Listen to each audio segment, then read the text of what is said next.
Call ইনসান দাঈফা। আমার আল্লাহ বলে বান্দারে তোকে আমি বড় দুর্বল করে দুনিয়ার জমিনে সৃষ্টি করেছি রে বান্দা। ওরে বান্দা আমি তোর আল্লাহ তোকে বড় দুর্বল করে সৃষ্টি করেছি, কিন্তু তুই দুর্বল হওয়ার কারণে তোর উপরে আমার মায়াটাও বেশি। জোরে বলেন সুবহানাল্লাহ। সুবহানাল্লাহ। দুর্বলের উপরে যে শুধু আল্লাহর মায়া এরকম না, আমাদেরও দুর্বলের উপরে মায়াটা বেশি। কারণ আমার এই ভাইটার যদি দুইটা বেটা থাকে, একটার বয়স হলো 10 বছর, একটার বয়স 4 বছর, 20,000 টাকা দিয়ে একটা মোবাইল কিনে নিয়ে এসেছে, নিয়ে এসে বাড়িতে শুধুমাত্র রেখেছে। এমন তো অবস্থায়, এই অবস্থাতে বড় বেটা 10 বছরের বেটাটা ফেলে দিল, ফেলে দিয়ে ভেঙে ফেললো। বলেন তো 10 বছরের বেটাটাকে দু থাপ্পড় লাগাবে না ভাই? যে হারামজাদা তোকে আমি এখন কত শখ করি, আমি একটা 20,000 টাকা দিয়ে একটা মোবাইল কিনে নিয়ে আসুন, আর তুই ফেলে দিয়ে ভেঙে ফেললে। ওই একই অপরাধ 4 বছরের বেটাটাও করেছে, 4 বছরের বেটাটাও করেছে। তো 4 বছরের বেটাটাকে মারা তো দূরের কথা, বাপ তো জানে, এই বাপ তো জানে যে আমার এই বেটাকে যদি আমি থাপ্পড় দিতে যেতে 12টা বেজে যাবে, এ তো পটল তুলবে। তো চোখ রাঙিয়ে তাকাচ্ছে বেটার দিকে, চোখ রাঙিয়ে তাকাচ্ছে 4 বছরের বেটা। 4 বছরের বেটার এতটুকু জ্ঞান হয়ে গেছে যে আমার বাপ আমার দিকে রাগ করে তাকাচ্ছে, মনে হয় মারবে। তো সন্তানটার ওই ছোট্ট বাচ্চাটার, দুর্বল ছেলেটার, 4 বছরের বয়সের ছেলেটার মুখের আকৃতিটা আলাদা হয়ে যায়, হয় না? এই আকৃতি আলাদা দেখে এ বাপ তখন চিন্তা করছে যে আমার বেটার কলজে ফাটছে। বাপ বুঝতে পারে তখন, তখন বাপে কি করে, সঙ্গে সঙ্গে কোলে তুলিলে, যে বেটা তোকে বলিনি, তোর মাকে বলেছি, তোর ভাইকে বলেছি, এ কথা বলি না আমরা? তাহলে দুর্বলের উপরে আমাদেরও মায়াটা বেশি। আল্লাহ বলছেন বান্দারে, ওরে বান্দা আমি তোর আল্লাহ তোকে বড় দুর্বল করে সৃষ্টি করেছি রে বান্দা, কিন্তু বান্দারে তুই দুর্বল হওয়ার কারণে তোর উপরে আমার মায়াটাও বেশি। জোরে বলেন সুবহানাল্লাহ। এ আমার কালেমার ভাই, আমার আল্লাহ ডাক দিয়া বলে বান্দারে, ওরে বান্দা তুই মনে করছিস আমার চাইতে তোর মা জননী তোকে বেশি ভালোবাসে। ওরে বান্দা তুই মনে করছিস আমার চাইতে তোর আব্বা জান তোকে বেশি ভালোবাসে। ওরে বান্দা তুই মনে করছিস আমার চাইতে তোর বিবি তোকে বেশি ভালোবাসে। ওরে বান্দা তুই মনে করছিস আমার চাইতে তোর সন্তান তোকে বেশি ভালোবাসে। না রে বান্দা না,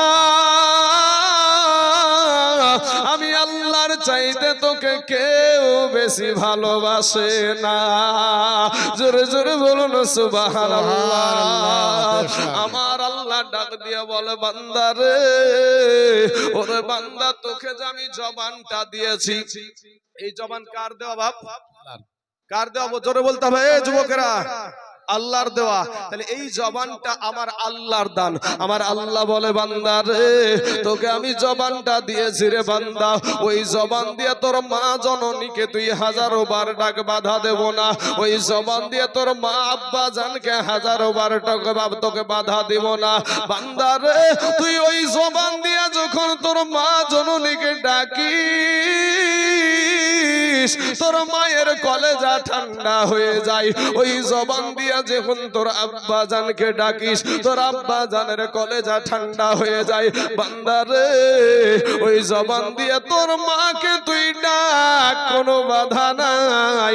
ওই জবান দিয়ে তোর আব্বাকে ডাক, কোনো বাধা নাই। কিন্তু বান্দারে ওই জবানটা আমি আল্লাহর দান। ওই জবানটা দিয়া মাঝে মাঝে আমি আল্লাহকে ডাকলে আমিও তোর উপরে খুশি হয়ে যাব। জোরে বলেন সুবহানাল্লাহ। এ মুসলমান যুবকেরা, আমার কথাগুলো একটু বোঝার চেষ্টা করেন, আমার কথাগুলো একটু বোঝার চেষ্টা করেন। আমি আমার বাপ মার গীত নিয়ে এখানে বসি নাই রে বাবা, কেচ্ছা কাহিনী নিয়ে বসি নাই রে বাবা। আপনার কবরটা কি করে আলোকিত করবেন রে ভাই? এ যুবক রে, জাহান্নামের আগুন, জাহান্নামের আগুন শুনেছো ভাই, কিন্তু একটা কথা শুনে যাও রে ভাই, একটা সেকেন্ডের আযাব সহ্য করতে পারবি না রে যুবক। 500 বছরের রাস্তা, জাহান্নামের আগুন দূরে থাকতে তোমার আমার দেহের মাংসগুলা খসে খসে জমিনের বুকে ভরে যাবে রে যুবক। যুবক রে ফিরে আয়, তওবা করে আল্লাহর কাছে ক্ষমা চা, আল্লাহ ওয়ালার সোহবতে যা। ওরে যুবক, আল্লাহর কাছে গভীর রাত্রিতে নিশিরাত্রিতে আল্লাহর কাছে চোখের পানি ছেড়ে দিয়া কান্দরে যুবক। তোমার চোখের পানিটা গালে আসতে দেরি হবে রে ভাই। তোমার দোয়া আল্লাহর দরবারে কবুল হতে দেরি হবে না। জোরে বলেন সুবহানাল্লাহ। এ যুবক ভাইয়েরা, এরা আমার নওজোয়ান যুবকেরা, আমি বলবো ভাই তোমার মতন কত যুবক রাস্তায় ড্রাইভারি করে ভাত খায়, এরপরেও 5 ওয়াক্ত নামাজ পড়ে, তুমি কেন পারবা না রে যুবক? তোমার মতন কত যুবক সিভিক ভলান্টিয়ারের কাজ করে, এরপরেও 5 ওয়াক্ত নামাজ পড়ে, তুমি কেন পারবা না রে বাবা? তোমার মতন কত যুবক মুনিশ খেটে ভাত খায়, তারপরেও 5 ওয়াক্ত নামাজ পড়ে, তুমি কেন পারবা না রে বাবা?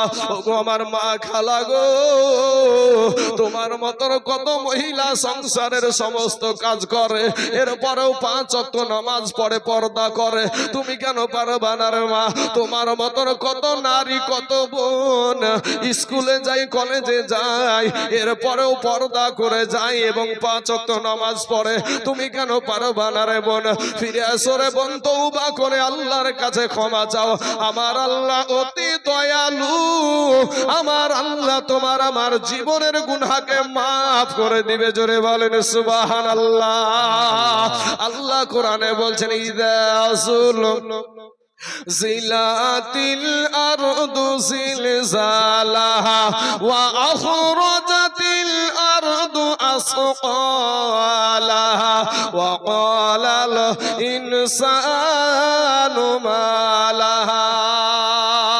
অন্য সূরাতে আমার আল্লাহ বলছেন বিসমিল্লাহির রহমানির রহিম ওয়াইলুল লিকুল্লি হুমাযাতিল লুমাযা আল্লাযী জামা'a মালাও ওয়া আদ্দাদা ইয়াহসাবু আন্না মালাহু আখলাদা কাল্লা লা ইউনবাযান্না ফিল হুতামা।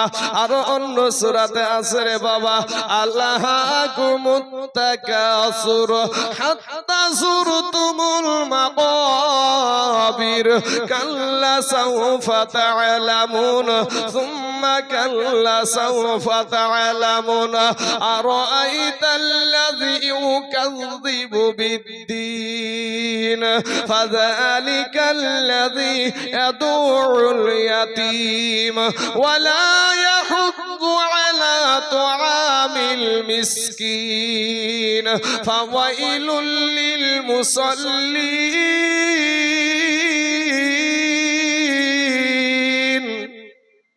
বেশি লাইবা এই আয়াতগুলার একটু বাংলা, যদি কোরআনের বাংলা তরজমাগুলা দেখোগা, যদি তোমার আমলের সাথে মিলা যায়, কপালে লিখে লাও, তাহলে ভাইরে তুমি জাহান্নামের বড় আসামি। বেশি তোমাকে বেশি মাস্তানি করার দরকার নাই।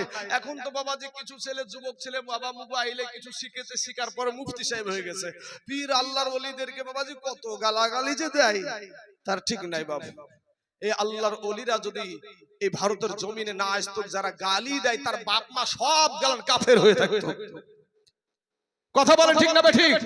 খাজা মাইনুদ্দিন চিশতি রহমাতুল্লাহ আলাইহি একটা নয় দুটো নয়, ইতিহাস প্রমাণ করে আপনার 80 থেকে 90 লক্ষ বিধর্মীকে কালেমা পড়ে মুসলমান বানিয়েছে। তুই বেটা বিরাস মার্কা দাড়ি নিয়ে, বিরাস মার্কা দাড়ি বুঝেন না? বিরাস মার্কা দাড়ি নিয়ে কলেজে দুপাতা পড়ার পরে এই বেটা কি মাস্তানি বলে, আমি সহি হাদিস মানি, আমি সহি হাদিস। 14 বছর মাদ্রাসাতে পুকা আলা চালের ভাত খাইয়ে ই সহি হাদিস চিনে না। ও বেটা কলেজে দুপাতা পড়িও নাকি পড়ে। আমি কলেজে পড়ুয়াদেরকে আমি ই করছি না। যারা ভাই তুমি আধার ব্যাপারী জাহাজের খবর নিলে হবে, তাহলে আপনাদেরকে একটা বাংলা অনেকেরই রাগ হতে পারে যে কলেজে পড়াদেরকে আক্রমণ করে। না ভাই, ভুল বুঝবেন না, ভুল বুঝিয়েন না। একটা ডাক্তারের ঘরে যেয়ে যদি আমরা তো জানি যে যে ওষুধগুলা থাকে ওই ওষুধগুলা মানুষকে সুস্থ করার জন্য ওষুধ খায় নাকি গো চাচা? তো এখন আমার মতন মানুষ যদি মলবি যাইয়া যদি ওর ঘর থেকে এক খাবলা ওষুধ নিয়ে এসে ভক্কা ভক গিলি, মরবো না বাঁচবো? কারণ ডাক্তারের পরামর্শ নিলাম না, গেলাম হাতে করে তুলে ওষুধ, তো ডাক্তার ওষুধ খাওয়া খালি তো ভালো হয়ে যাবে, তো ওষুধ তো ওষুধটা যে কিসের ওষুধ এটা তো আমি জানি না। হ্যাঁ বেটা বাবাজি একটা হাদিস দিয়ে মাস্তানি করে, একটা হাদিস এই যে বুকে হান্দা, একটা আমি কথা বল, আমি ওই দিকে যাব, তবে একটা কথা শুনেন। আবু দাউদ শরীফ একটা হাদিস আছে, তো হাদিস খানা বর্ণনা করেছে তাউস রহমতুল্লাহ আলাইহি। তাউস রহমতুল্লাহ আলাইহি বাবাজি, এই তাউস রহমতুল্লাহ আলাইহি হলেন একজন তাবেঈ। তো তাবেঈ এরা নবীর সাহাবীদের পরের চলে আসছে। তাবেঈ তবে তাবেঈন এরা নবীর সাহাবীদের পরে। তো তাউস রহমতুল্লাহ আলাইহি বলছেন যে বুকের উপরে হাত বাঁধাটাই সহি, মানে বুকের হাত বেঁধে নামাজ পড়তেন নবীজি। তো আপনার নাসিরউদ্দিন আলবানী এটাকে বলছেন সহি হাদিস। কিন্তু বাবাজি যদি আল্লাহর নবীর সাহাবী থেকে কোনো হাদিস বর্ণনা হয় তাহলে কোনটা শক্তিশালী হবে ভাই? হাদিস এটাও আছে এটাও আছে, তো নবীকে যারা দেখেছে তাদের হাদিসটা শক্তিশালী হবে না তাদের কথাটা? আন্না আলিয়ান রাদিয়াল্লাহু তাআলা আনহু ক্বালা মিনাস সুন্নাতি ওয়াদউল কাফা আলাল কাফা ফিস সালাতি তাহতা সুররাতি। হযরত আলী রাদিয়াল্লাহু তাআলা আনহু বলছেন যে সুন্নতি তরিকা হলো যে ওয়াদউল কাফা আলাল কাফা, এক কাফা আর এক কাফার উপরে রেখে আপনার তাহতা সুররাতি নাভির নিচে হাত বাঁধাটাই হলো সুন্নতি তরিকা। জোরে বলেন সুবহানাল্লাহ। বাবাজি যাই হোক আমি এই দিকে যাচ্ছি না বাপ, এই দিকে গেলে অনেক পারবো, অনেক আছে। শুনেন ভাই আমার দিলখানা একটু নরম করে দেন ভাই, কবে জানি কবরে চইলা যাবা। ভাই ভাবছো যে আমার আগে আমার বাবা মারা যাবে, মা মারা যাবে, দাদা মারা যাবে। কলকাতার শালিমার স্টেশন থেকে একটা ট্রেন ছেড়েছিল, ট্রেনটার নাম হলো করমণ্ডল, মনে আছে মনে হচ্ছে আমার। ওই ট্রেনটা কোথায় গিয়ে অ্যাক্সিডেন্ট করেছিল মনে আছে? উড়িষ্যার বালেশ্বর নামে একটা জায়গায় গিয়ে অ্যাক্সিডেন্ট করেছিল। আমরা সোশ্যাল মিডিয়ায় শুনলাম কি যে 300 যুবক মারা গেছে, 300 যুবক মারা গেছে।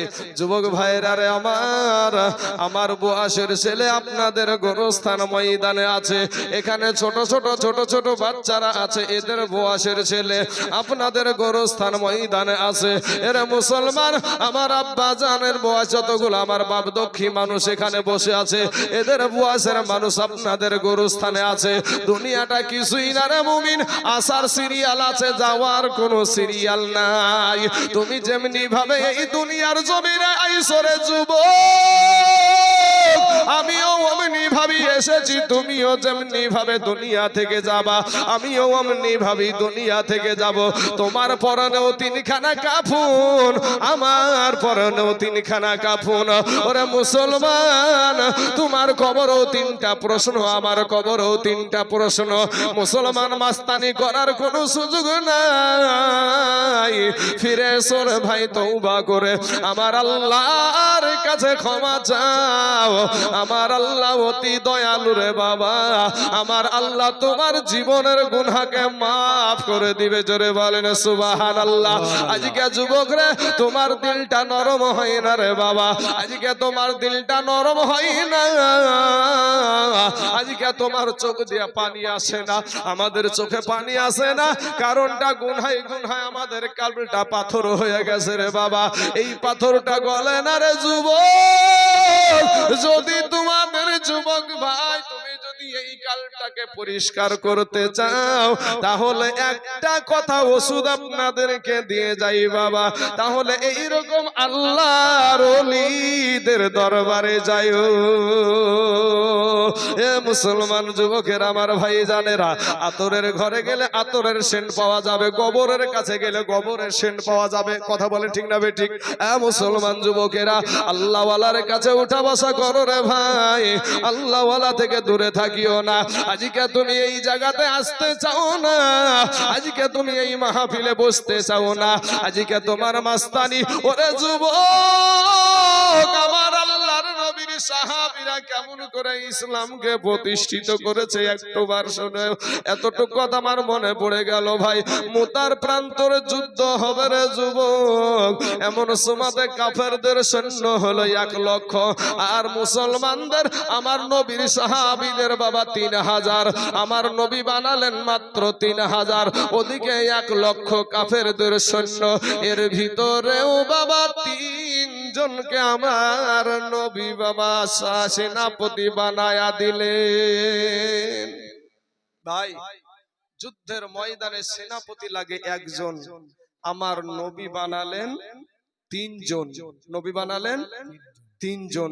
তাহলে এখান থেকে বুঝতে কারো বাকি রইল না যে এদের 3 জনের ভিতরে 1 জনও বাড়ি ফিরবে না। আমার নবী, এখানেও বোঝা যায় যে আমার নবী গায়েবের সংবাদদাতা। জোরে বলেন সুবহানাল্লাহ। বাবাজি ভাই আপনাকে দলিল দিবে ভাই গো, শোনা, আপনাকে দলিল দিবে, কোরআনই আছে, কুল্লা ইয়ালামু মান ফিস সামাওয়াতি ওয়াল আরদিল গায়বা ইল্লাল্লাহ, আসমান জমিনের গায়ব আল্লাহ ছাড়া কেউ জানে না। কোরআনেরই কথা। আবার কোরআনেরই কথা সূরা জিন সূরা 26 এবং 27 নম্বর আয়াত, আলিমিল গায়বি ফালা ইযহিরু আলা গায়বি আহাদান ইল্লা মান ইরতাদা মির রাসূল। আমার আল্লাহ কাউকে গায়েব প্রকাশ করেন না, আল্লাহ কাউকে গায়েব জানান না, ইল্লা তবে মান ইরতাদা মির রাসূল, তার মনোনীত রাসূলগণকে জানায়। জোরে বলেন সুবহানাল্লাহ। আমি আপনাদেরকে বলি বাপ, এই দিকে দলিলের দিকে আমি এখন যাচ্ছি না রে বাবা। এই মুতার প্রান্তরের ঘটনাটা আপনাদেরকে একটু শোনাইতে চাই, কারণ আমার অনেক যুবক ভাই এখানে বসে আছে। এই মুসলমান যুবকদেরকে আমি একটু কাছে টানতে চাই। বাবাজি আমার যুবক ভাই শোনা, তোমরা আমার কালেমার ভাই, তুই আমার দুশমন না রে ভাই, তুই আমার কালেমার ভাই। মুসলমানদের কেউ নাই রে যুবক। কত যুবককে দেখ ধৈর্য আর বলছে জয় শ্রীরামের স্লোগান দেওয়ার চেষ্টা করেছে। এই তো আজকেই দেখলাম যে ট্রেনের ভিতরে আসতে লেগে কিছু উগ্রপন্থী হিন্দু করেছে কি, একটা দাড়িওয়ালা টুপিওয়ালা মানুষকে জয় শ্রীরামের স্লোগান দেওয়ার করে তাকে মারধর করেছে। ও যুবক ভাই রে, তুমি একটা জিনিস মনে করো না যে আজ কোথায় হচ্ছে এটা না, ওর পরেই তোমার পালা, ওর পরেই তোমার পালা। এই মুর্শিদাবাদের দিকে, পশ্চিম বাংলার দিকে সবার চোখ আছে ভাই। তাই বই শোনা, আল্লাহর গোলাম হয়ে যা ভাই, আল্লাহর গোলাম হয়ে যা, আল্লাহর কাছে ক্ষমা চা ভাই। যুবক এমন সময়তে আপনার 3 জনকে সেনাপতি বানালেন। কয়জনকে? নবীজির পালিত পুত্র একটা ছিল যার নাম ছিল যায়েদ। কোথায় আমার পালক পুত্র যায়েদ, দাঁড়িয়ে যাও। সঙ্গে সঙ্গে দাঁড়িয়ে গেলেন। তারপরে বললেন কোথায় আমার চাচাতো ভাই জাফর বিন আবু তালিব, দাঁড়িয়ে যাও। সঙ্গে সঙ্গে দাঁড়িয়ে গেলেন। তারপরে বললেন কোথায় আমার সাহাবী আব্দুল্লাহ ইবনে রাওহা, দাঁড়িয়ে যাও। সঙ্গে সঙ্গে দাঁড়িয়ে গেলেন। আর এরকম তো না, আপনাদের আমাদের মতো তো না, নবীর জবান থেকে কথা বের হতে দেরি হতো, কিন্তু সাহাবাদের পালন করতে দেরি হতো না। বাবাজি একটা কথা আপনাদেরকে বলি, যদিও হুজুরের কাছে বসে আমার কিন্তু এইভাবে বসে কথা বলাটা আমার কিন্তু এটা আদর্শের মধ্যে নয়, এটা আদর্শ নয় বাপ। কিন্তু আমার পা ফ্র্যাকচারের জন্য আমি হয়তো এইভাবে বসে আছি, হুজুরের কাছে পারমিশন নিয়েছি। ইনার কাছে যখনই আমি বসবো তখন বসার সিস্টেম কিন্তু আলাদা হয়ে যাবে, কারণ আমি জানি যে ইনাকে কেমন করে আদব করতে হবে। একজন আল্লাহর ওলিকে, ওলি কিন্তু বাবা 2 প্রকার, একটা শয়তানের ওলি আছে, একটা আল্লাহর ওলি আছে। যেটা আল্লাহর ওলি ওটা হলো আলা ইন্না আউলিয়া আল্লাহ, আউলিয়া আল্লাহ। বাবাজি আমার সোনা মানিকের, আমার ভাই জানেরা, তো ইনার জবান থেকে একটা কথা যদি বেরিয়ে যায়, বের করে যে তাইজুল তোমাকে এটা করতে হবে, আমি সাথে সাথে ওটা পালন করব, কারণ ওইটাই হচ্ছে আদব, ওটাই হলো আদব। আমি আসুন, আমি আমার ভাইদেরকে বলবো ভাই, এই ছোট্ট একটা ঘটনা কয়েকটা মিনিট আপনাদেরকে একটু দিলখানা একটু নরম করে দিবা। এরাদেরকে বলো তোমরা বাড়িতে যাও, সালাম করে এসো। সঙ্গে সঙ্গে আমার নবী আপনার নবীকে ডাক দিয়ে যায়েদ বলছেন ইয়া রাসূলুল্লাহ, ইয়া হাবিবাল্লাহ, নবী গো, আমার দয়ার নবী আমাকে যুদ্ধের ময়দানের সেনাপতি বানায়া দিয়েছে। আমার মা আয়েশা ঘরে বসে শুনতে পেয়ে যাবে, আমার যাবার কোনো দরকার নাই। এরে আমার কালেমার ভাই জাফর বিন আবু তালিব বাড়িতে চলে গেলেন। কথাগুলো একটু শুনবেন, বুঝার চেষ্টা করেন। এবার তার বিবিকে সালাম দিয়ে বলছেন, বিবি গো, আমাকে আমার দয়ার নবী যুদ্ধের ময়দানের সেনাপতি বানায়া দিয়েছে গো বিবি। আমি যুদ্ধের ময়দানে চলে যাব গো বিবি। বিবি গো তুমি আমাকে মাফ করে দিও। এতদিন তোমার সঙ্গে আমি ঘর সংসার করছি গো বিবি। হয়তো তোমার আমি কোনো হক আমি আদায় করতে পারি নাই গো বিবি, তুমি আমাকে মাফ করে দিও। আল্লাহর বান্দি আল্লাহর কাছে হাত উঠিয়ে বলে, আল্লাহ গো আমার স্বামীকে যুদ্ধের ময়দানের সেনাপতি বানায়া দিয়েছে, তাতে থেকে আমি বিরত থাকতে বলবো না, তাতে থেকে আমি বাধাও দিব না। তবে আল্লাহ গো আমার স্বামীকে ওই যুদ্ধের ময়দান থেকে গাজী হিসাবে আমার কাছে পৌঁছায়া দিও। বাবা জাফর বিন আবু তালিবের হাতে ছিল একটা তরবারি, ওই তরবারির উল্টা পিঠ দিয়ে বৃদ্ধ আঘাত করে বলছে, বিবি রে ওরা বিবি উল্টা দোয়া করিও না, তোমার উল্টা দোয়া আমার আল্লাহর দরবারে কবুল হবে না। কারণ বিবি রে যুদ্ধের ময়দানে সেনাপতি লাগে একজন, আমার নবী বানায় আছে তিনজন। বিবি রে আমার আগেও একজন আছে, পরেও একজন আছে রে বিবি।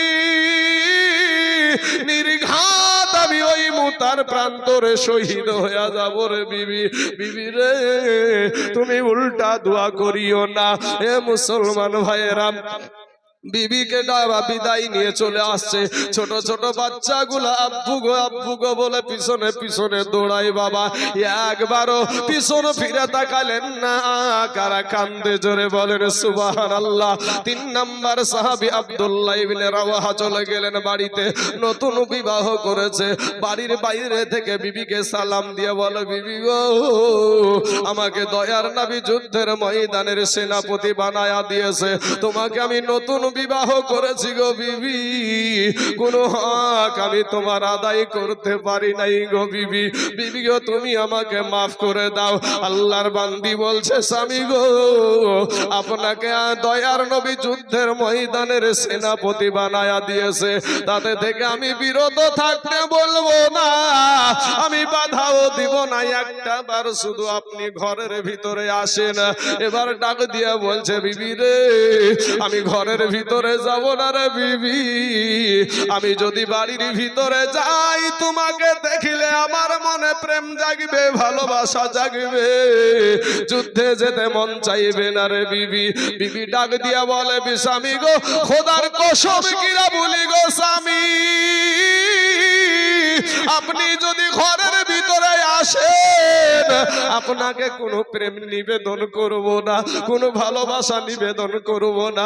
স্বামী গো শুধু একটা নজর আপনাকে আমি দেখে রাখতে চাই, নতুন বিবাহ হয়েছে, কোন রকমের একটু দেখেছি, ভালো করে দেখতে পাই নাই গো স্বামী, একটা বার আমি ভালো করে দেখে রাখতে চাই, কিয়ামতের দিন যেন আপনাকে স্বামী রূপে চিনে নিতে পারি। স্বামী ডাক দিয়া বলে, বিবি রে তুমি যদি ধৈর্য ধারণ করে দুনিয়া করতে পারো, কিয়ামতের মাঠে নয় আমার আল্লাহ তোমাকে আমাকে জান্নাতের ভিতরে স্বামী স্ত্রী হিসাবে পরিচয় করায়া দিবে। জোরে জোরে বলুন সুবহানাল্লাহ। এ কালেমার ভাইয়ের, আমার আব্বা জানেরা, ওগো আমার মা খালারা, আমি আপনাদেরকে একটা কথা বলবো রে বাবা। যুদ্ধের ময়দানে শুরু হয়ে গেল, যুদ্ধ শুরু হয়ে গেছে, এমত অবস্থায় যায়েদের আপনারা যায়েদকে ঘেরাও করে ফেললো। যায়েদ বাবা শহীদ হয়ে গেল। জাফর বিন আবু তালিবের হাতে তরবারি, জাফর বিন আবু তালিবের হাতে বাবা তরবারি, ইসলামের পতাকা একেবারে কলা গাছ ঝুড়া করে ঝুড়তে ঝুড়তে বাপ একটা হাত কেটে জমিনে পড়ে গেল, দ্বিতীয় হাতখানাও কেটে জমিনে পড়ে গেল। আল্লাহর নবীর সাহাবীকে ডাক দিয়া বলে, ওগো আল্লাহর নবীর সাহাবী, দয়ার নবীকে বলি, ওগো আমার 2 হাত কাট কাটা, দুই পা কাটা, এরপরও ইসলামের পতাকা মাটিতে পড়তে দিই না। জোরে বলেন সুবহানাল্লাহ। দুইজন সাহাবী দৌড়ে গিয়ে দেখছে বাবা জাফরের দুই হাত কাটা, দুই পা কাটা, ইসলামের পতাকাটা মুখে কামড় দিয়া উঁচা করে রেখে দিয়েছে। জোরে বলেন সুবহানাল্লাহ। ওরে আমার কালে